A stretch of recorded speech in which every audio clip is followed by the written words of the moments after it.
What's going on, world? Peace and blessings. Appreciate you tuning in today. Definitely got dope episodes in store. So today I want to talk about something that's similar to what I've been talking about, but more in depth. And that's with this whole Black Lives Matters movement. And I know over the past several videos I've done, I've talked about just the different nuances of the Black Lives Matters movement, at least the protest, with the rioting, how we go about it, and all different aspects that come along. But I think something that's very important doesn't get talked about a lot is that there is a large and absolute distinction between Black Lives Matters, the like actual movement, and Black Lives Matters, the like actual organization foundation. Though they're both share the same name, Black Lives Matters, unfortunately they do not have the same mission statement and goals.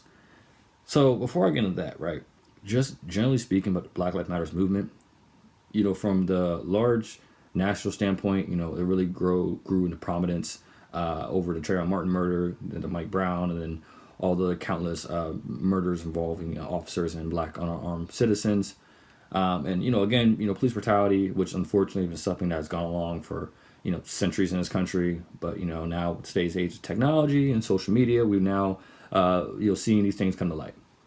So when the Black Lives Matters movement first started, again, I was down for the cause, especially as a black man. I understood completely about racism and profiling and biases and all that stuff, right? And, also as someone that likes to study history, especially black history as well, I started seeing some red flags start to come up for me. And I really started to see with some of the people who were really kind of growing to fame as activists out of Black Lives Matters movement, especially like after Ferguson. One person for sure that grew out of it was activist DeRay McCaskill. DeRay, wearing a blue vest and did a lot of active live tweeting and stuff like that. And Ferguson on the front lines. And after that, he grew into a whole social justice warrior and everything. And I started seeing DeRay's career, kind of take off and stuff like that. He's invited on, numerous late night television shows and stuff like that. Was able to go be a guest teacher at Harvard. Even, rose to prominence for a political career and ran, unfortunately, and as a Baltimore, and for mayor in Baltimore. I started seeing all this stuff happening. I was like, oh, wow, man, it seems like a lot of these people as well, who also were coming up. It was like, Black Lives Matters and black men being killed is one of the best things happened to their career. And it's cynical to say it, that's what reality it was. And for me, as a student of the game, if you will, there's never been a time in this country's history ever when a true activist or someone that was a true threat against the system was embraced. We've always been chastised, discredited, negative stories spun, even killed and murdered. You look from Martin Luther King to Malcolm X to Elijah Muhammad to Fred Hampton to Huey Newton to Asaka Shakur. I mean, it goes time and time again, right, that you see these people who were these true actual civil rights leaders and activists and making change.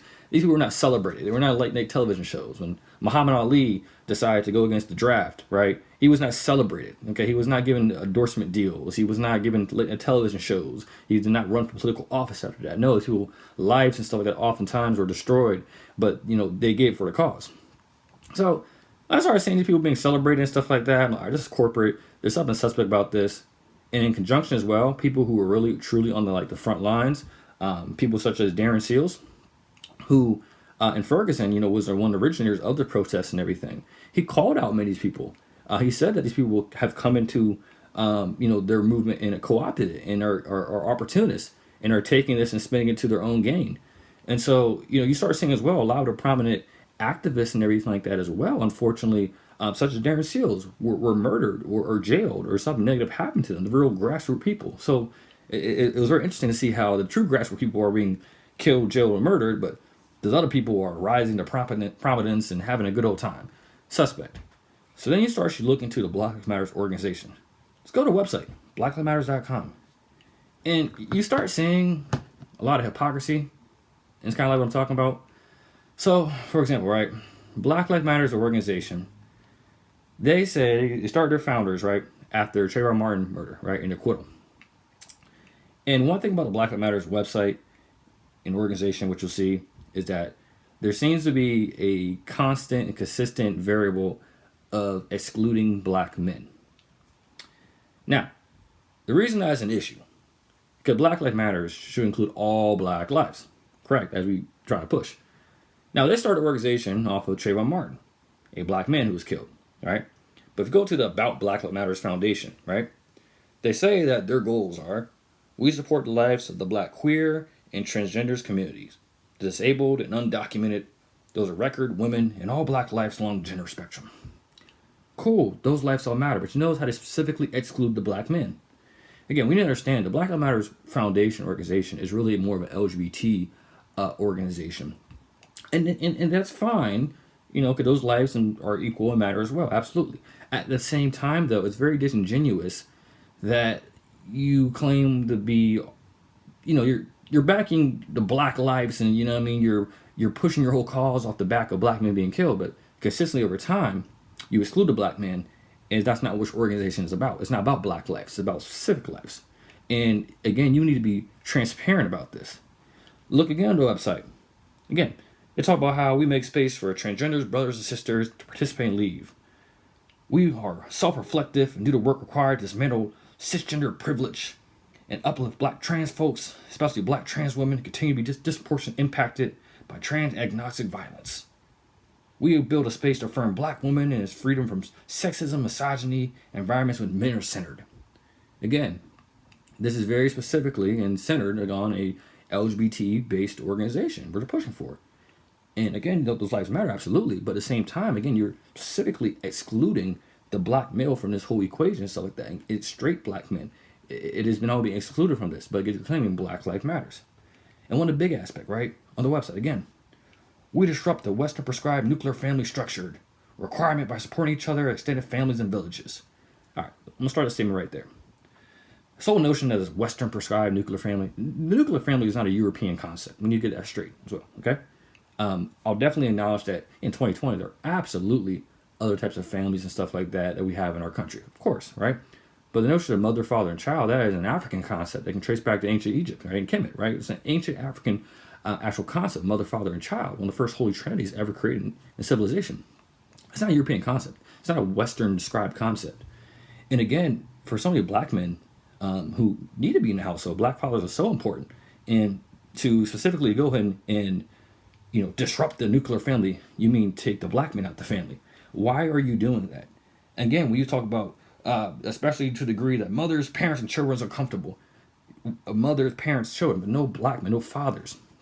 Again, excluding the Black male from this. So time and time again, you're saying that this organization is very exclusive against Black men or straight Black men. It is very pro-LGBT organization.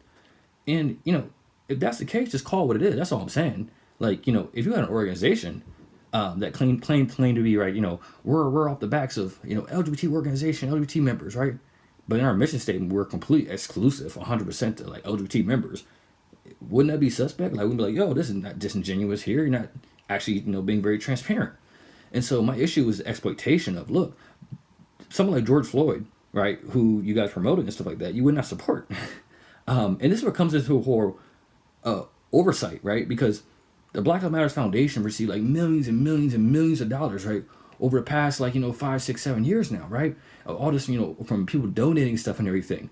But it's like, what are you donating to? Like, has there actually been an audit done to see where this money actually goes to within the Black community, actually helps out? Have people actually looked at like the numbers and stuff like that and held them accountable?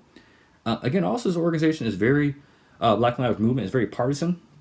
It's a more democratic, almost lobbying group in essence, because, when you donate money, the site they use, ActBlue, which is their third-party source, which the donation money goes to, essentially, most of the money goes to the Black Lives Matter organization, but part of that money as well, ActBlue donates to the DNC. And in fact, ActBlue donated over millions and millions of dollars to DNC in the past presidential and congressional elections.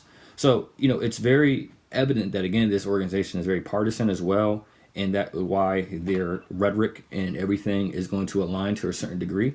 And so I think it's not very transparent. So it's like we're donating to something that's not giving back to people, something that's very exclusive. And it's like, that's why the Black Lives Matter organization is just a mess, in my personal opinion. There's no leadership and direction. It's like, you see this term now, all Black lives matter. I don't think people understand. It's like, look, there's a lot of people who are, they want to all be included, right? They want specifically to hear their name or whatever they identify called out, right? Me personally, right? If you're Black first. You're Black before you're a man, woman, gay, straight, trans, whatever you identify as, right? You're Black. So for me, right, as long as you're Black, your life matters. It falls underneath, the umbrella. What's happening is you want people who want specifically to be shouted out. So you see now all like Black Lives Matters is something that's made where people are like, oh, what about black trans folks, right? What about black women and stuff? And it's like, look, I understand, right, if the whole Black Lives Matters movement was like called like Black Men's Lives Matter, right? We're focusing solely on black men's life. I could get why that's very exclusive to other, genders and sexual orientation and stuff, but that's not the case. It's Black Lives Matters, but somehow, some way, you still find an issue with that and have to be, specifically catered to. It's divisive and it's selfish. I'm gonna call it what it is. All Black Lives Matters is no different from all life matters. What's the difference? Please tell me, because in the day, it's still, well, what about us? Instead about us being together. And it's divisive rhetoric. And honestly, oftentimes it's part of white supremacy, in my personal opinion, because all that is just not progressing the black community. And we sit back and wonder why things aren't changing when we can't have to a collective good. We need to, practice in the black community as a utilitarian principle. Do the greatest amount of good for the greatest amount of people. All right? Health, financial literacy, education, communal support. These are things that are all pivotal in which the black community all as a whole can benefit as, right? These are things we need to be pushing and stuff like that. This is where the policy and legislation needs to be designed at and stuff like that. But again, we're being all very selfish about this and not saying that these organizations get co-opted. Again, for the Black Lives Matter organization, one of the biggest donators to them was the Democratic Alliance, which is another organization that was co-founded by George Soros. I'm not getting a conspiracy series, but George Soros also is a large, Democratic donor and stuff like that, who's also part of the whole liberal establishment, if you will. But, people, they're opportunists. If you also see the Black Lives Matter movement, how it's very, very profitable, how it's very something that can controlled. And again, it's like, there's never been a time in history that any organization at some point has never been co-opted at some point. Even the Black Panthers movement at some point was co-opted by the feds. Nation of Islam was co-opted at some point by the feds. NAACP was co-opted by the feds. It's always happened. And it's right in front of us happening again. And the fact that people don't see this and that we are just running in circles at this point, because there's an emotional basis to this. There's an emotional high to this. There's a lot of anger. There's a lot of action that needs to be done. And just saying Black Lives Matters and seeing that movement and the organization, it's not the same. And it's a shame on them, because you're exploiting black men. You're using our deaths for your leverage. Yet you don't even want to include us in the path towards victory. Pretty messed up, but that needs to be talked about and addressed. These people are exploiting black death, exploiting black men. It's the only time they seem that black men are talked about positively is when we're dead or someone else fetishizes us, in my personal opinion. It's disgusting. And we need to hold people accountable and have oversight about what we're doing and about who we're supporting. Because if we don't do that, we'll always be lost and left backwards. So all I'm saying is, please be aware about what and who you are supporting, what and who you are giving to. Saying as well, this whole front lines, I'm on the front lines. Listen, just because you sign a petition, make a hashtag, or put your little cute protest outfit on, does not mean you're in the front lines. Being in the front lines is also about being consistent throughout your daily life. Do you support the black community and each individual people in the black community on your daily life as well? Or do you do it when it's trendy and when it's acceptable? Do you tear down black men? Do you call them trash and call them ain't this? Or do you tear down black women and call them trash? Do you not support them? Because if you're not doing that on a regular as well, it doesn't matter if you're doing this little protest stuff. That's not being on the front lines. So for a lot of people who are using that term, I know it's like a buzzword. Stop acting like people aren't out here as a whole as well protesting for each other as well. There's no one specific group that's protesting for black lives. Black men aren't the only people exclusively protesting for black lives.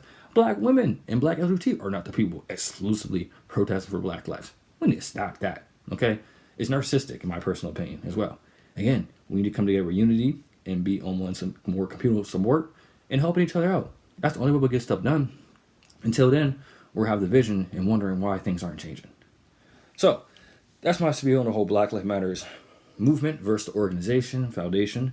Two different things. Please make sure you do your research, do your Googles, understand what you are being supported and putting your emotion and financial contributions to, because, until then, we'll always be co-opted, always be exploited, and always be exposed. But we start working together, being awake and aware, we won't have those issues. Appreciate you tuning in today. Check out my podcast on iTunes.